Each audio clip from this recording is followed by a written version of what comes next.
State-of-the-art research. Industry-driven skilling. 100% placements. KL, deemed to be university. రైతాంగం విషయంలో కానీ మహిళల విషయంలో కానీ వాళ్ళ పేద ప్రజల విషయంలో కాంగ్రెస్ పార్టీ ఏవైతే 6 గ్యారెంటీల హామీ ఇచ్చిందో వాటిని అమలు చేయకుండా చేతులెత్తేసింది. ఇప్పటికే జీతాలు ఇవ్వడానికే దాదాపు 18,000 కోట్ల రూపాయలు అప్పు తీసుకొచ్చింది. వాళ్ళు 6 గ్యారెంటీలను ఏ విధంగా అమలు చేస్తుందో కాంగ్రెస్ పార్టీ ఇప్పటికీ స్పష్టత లేదు. కాంగ్రెస్ పార్టీలో 2,500 రూపాయలు మహిళల అకౌంట్లు ఇస్తున్నారు, 4,000 రూపాయలు ఆసరా పెన్షన్స్ ఇస్తున్నారు, 5 లక్షల రూపాయలు ఇల్లు జాగాలు లేని వాళ్ళకి ఇస్తున్నారు. ఇదొక రకమైతే ముఖ్యంగా రైతాంగం విషయంలో గతంలో బీఆర్ఎస్ పార్టీ ఏ విధంగా మోసం చేసిందో తెలంగాణ రాష్ట్ర రైతాంగాన్ని అదే పందాను కాంగ్రెస్ పార్టీ కొనసాగిస్తా ఉన్నది. గతంలో అప్పటి రాష్ట్ర ముఖ్యమంత్రి కేసీఆర్ ఏ విధంగా ఊరించుకుంటా మాటలు చెప్పి ఇచ్చిన హామీలు నెరవేర్చకుండా రైతులను ఇబ్బంది పెట్టిండో ఆయన అనాలోచిత విధానాల వల్ల మూర్ఖత్వపు ఆలోచన వల్ల అదే పందాను కాంగ్రెస్ పార్టీ కొనసాగిస్తున్నది. ఇలా కాంగ్రెస్ పార్టీ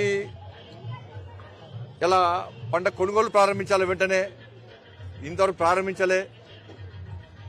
దాంతోపాటు రైతులకు క్వింటాలకు 500 రూపాయలు బోనస్ ఇస్తున్నారు. అది ఇస్తారా ఇవ్వరా? ఈ కొనుగోలు ప్రారంభించాలి, వెంటనే క్వింటాలకు 500 రూపాయలు బోనస్ పక్కా ఇవ్వాల్సిన అవసరం ఉంది. ఇవ్వాల్సిందిగా భారతీయ జనతా పార్టీ డిమాండ్ చేస్తున్నది. దాంతోపాటు 15,000 రూపాయలు ఇవాళ రైతులకు రైతు భరోసా పరిమిస్తున్నారు. కౌలు రైతులకు కూడా 15,000 రూపాయలు ఇస్తున్నారు. రైతు కూలీలకు 12,000 రూపాయలు ఇస్తున్నారు. అవి వెంటనే రైతుల అకౌంట్లో వేయాల్సినటువంటి బాధ్యత కాంగ్రెస్ పార్టీ ప్రభుత్వం మీద ఉంది. 2 లక్షల రూపాయలు రుణమాఫీ చేస్తున్నారు, దాన్ని వెంటనే అమలు చేయాలి. దాంతోపాటు పంటల బీమా పథకాన్ని వెంటనే అమలు చేయాల్సిందిగా భారతీయ జనతా పార్టీ డిమాండ్ చేస్తున్నది. ఏ విధంగా మీరు మేనిఫెస్టోలో పెట్టిరో కొనుగోలు సందర్భంలో తరుగు పేరుతోని తాళు పేరుతోని ఎక్కడ కటింగ్స్ ఉండేవని చెప్పి మీరు ఎన్నికల హామీ ఇచ్చిరో అదే విధానాన్ని కొనసాగించాల్సిన బాధ్యత వాళ్ళ కాంగ్రెస్ పార్టీ ప్రభుత్వం మీద ఉంది.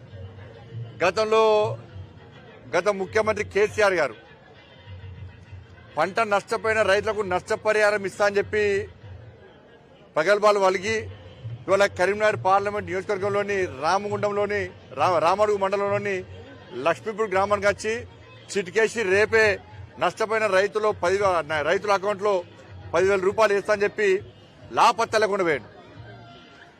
ఈ రాష్ట్ర ప్రభుత్వం కూడా మొన్న సిరిసిల్ల ప్రాంతంలో కానీ ఈ కరీంనగర్ పార్లమెంట్ నియోజకవర్గంలో ఇతర ప్రాంతాల్లో కానీ నష్టపోయిన రైతులకు 20,000 రూపాయలు ఇవ్వాలని చెప్పి భారతీయ జనతా పార్టీ డిమాండ్ చేస్తే 10,000 రూపాయలు ఇస్తామని చెప్పి ఉత్తర్వులు జారీ చేసిన రాష్ట్ర ప్రభుత్వం ఇంతవరకు దాన్ని అమలు చేస్తలేదు.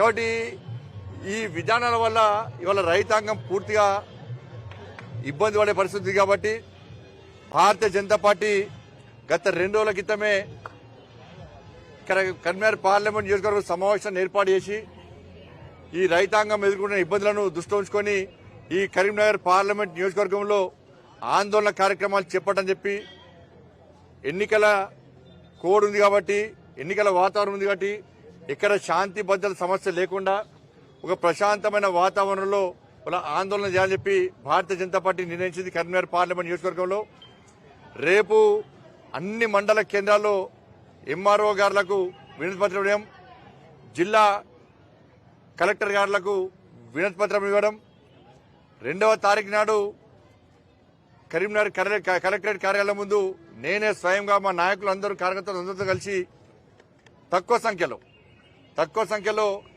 రైతు దీక్షను చేయాలని చెప్పి నిర్ణయించడం జరిగింది. దాంతోపాటు రాబోయే రోజుల్లో కూడా ఈ కరీంనగర్ పార్లమెంట్ నియోజకవర్గంలో కాంగ్రెస్ పార్టీ గతంలో బీఆర్ఎస్ పార్టీ ఏ విధంగా రైతులను మోసం చేసిందో ఈ రైతు వ్యతిరేక విధానాలకు నిరసనగా వాళ్ళ అనేక రకాల కార్యక్రమాలను మేము చేపట్టబోతున్నాం. కాబట్టి దీనిలో కార్యకర్తలు నాయకులు అందరూ కలిసి విజయవంతం చేసిందిగా కోరుతా ఉన్నాను. మరిన్ని వీడియోస్ కోసం ఛానల్ ని సబ్స్క్రైబ్ చేయండి, లేటెస్ట్ అప్డేట్స్ కోసం వాట్సాప్ ఛానల్ ని ఫాలో చేయండి అండ్ లింక్ డిస్క్రిప్షన్ లో ఉంది.